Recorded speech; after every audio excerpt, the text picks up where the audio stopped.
So I think what I hope to gain from the session is at SharkNinja, I've been there for 2 years, we have found new creative ways to engage our 3PL and 4PL providers to drive efficiency, cost benefit, and ultimately to be able to serve our customer in a more effective way. So this session for me is not only to share my learnings at SharkNinja, but it is also to learn from others.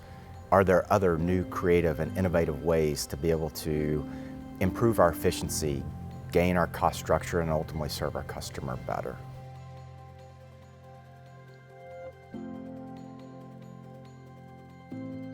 I think the magic word there when looking to select a 3PL or 4PL partner, the magic word is partner.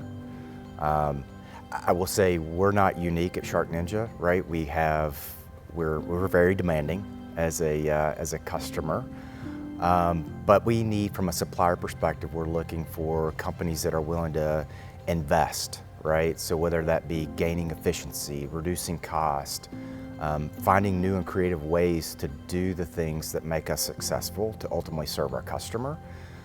So I think that is it, it's partnership. And that's not only in the distribution space, but it's also with transportation providers, even on the customer journey. All those things are vitally important from a 3PL and 4PL perspective.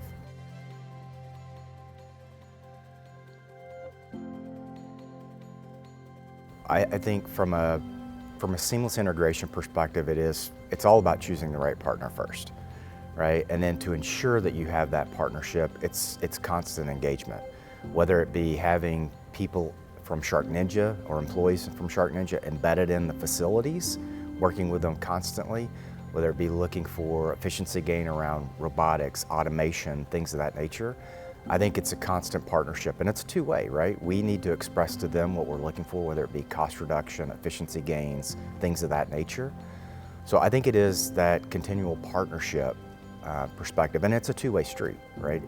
We need to express our interests and our needs to the provider as much as we hope that that's reciprocated from the provider.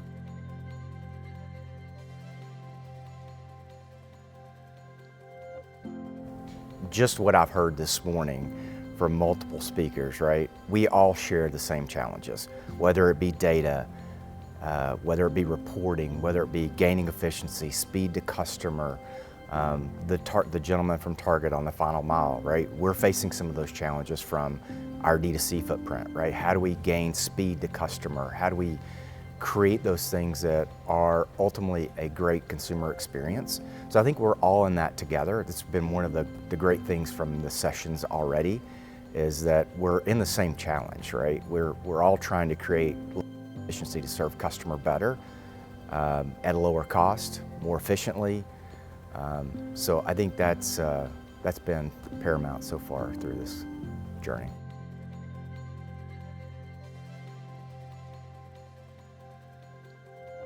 For SharkNinja through COVID, we experienced phenomenal growth throughout COVID, right? Because people were in their homes and they needed the products that we provide on a daily basis.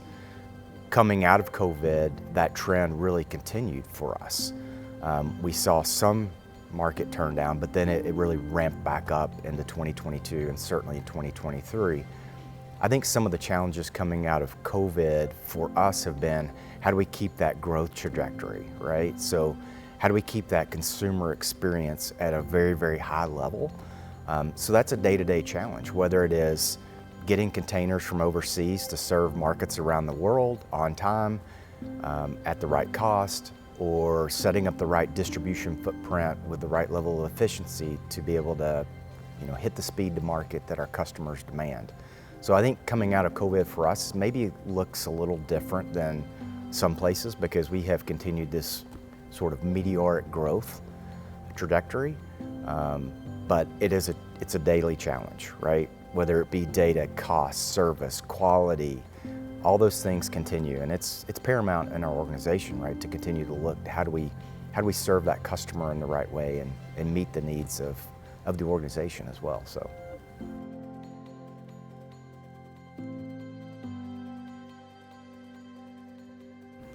What I wanted to get out of this event more than anything, because I've done a lot of trade shows and conferences, whether it be TPM in LA Long Beach and other places. What I really wanted to get out of this was sort of the ability to meet with peers in the industry that are faced with similar challenges. And I can say just from day one, just even through the happy hour networking event, right, that has already met my needs, right? So it has been wonderful to be able to engage with people that are facing similar challenges in the logistics or supply chain landscape of the world we live in today. So that's what I hope to gain out of it, and so far I have gained that. So.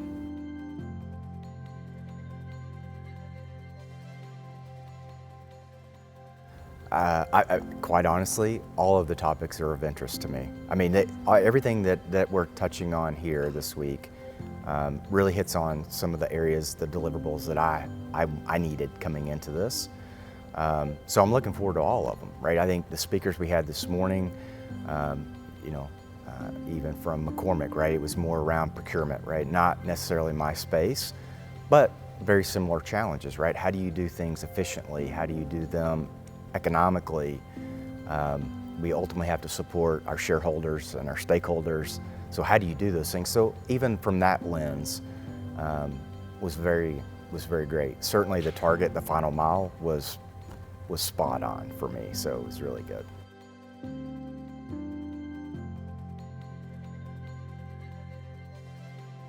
So I think I've already gained a lot of what I came here to do, and that was really start building out a network, right, to work through those challenges that exist. So I'll walk away from this knowing that I've got a list of partners that are in the same space I am, as well as potential suppliers, right? Meeting with suppliers last night, right? Having conversation around some of the challenges we have, how they can fulfill the needs to overcome those challenges. So I think I'll walk away with two things. One is a network that I can lean on, a peer network. If I so choose and need to have conversation, I can reach out to those individuals and potential suppliers, right, for the future, right, so that they can help us work through those challenges, whether it be ITS Logistics, GXO, Union Pacific, Canadian National Rail. Like, those are all relevant to some of the challenges I'm trying to overcome as a leader of an organization. So.